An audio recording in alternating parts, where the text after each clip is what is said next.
Ganito karami ang bunga ng paminta sa isang puno lang kung mapapalaki nyo.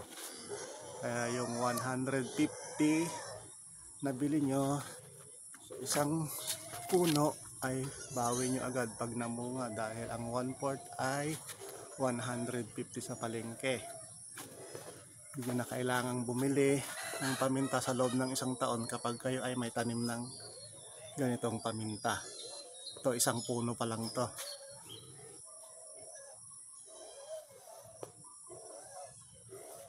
Ayan ang mga bunga ng paminta. Marami pag mamunga. Halos lahat may bunga yan hanggang baba.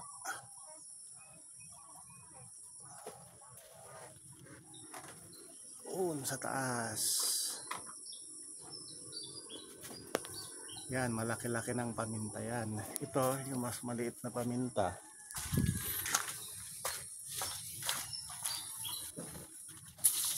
Halos kasing tangkad ko pa lang na paminta, marami ng bunga.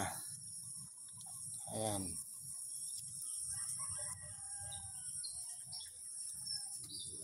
Gustong bumili, pwedeng umorder ng pantanim.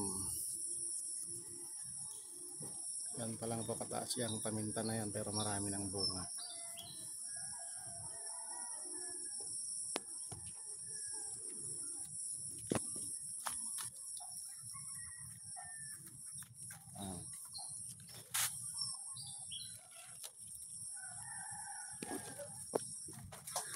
Ito naman yung mga bagong tanim. Ayan, bagong tanim lang yung mga yan, pinapakalat-kat sa mga puno. Malapit na rin mamunga yung mga yan, kaya bawin nyo agad pagka may isang puno kayong binili. Hindi nyo na kailangang bumili sa palengke ng pamintang paggamit nyo sa kusina.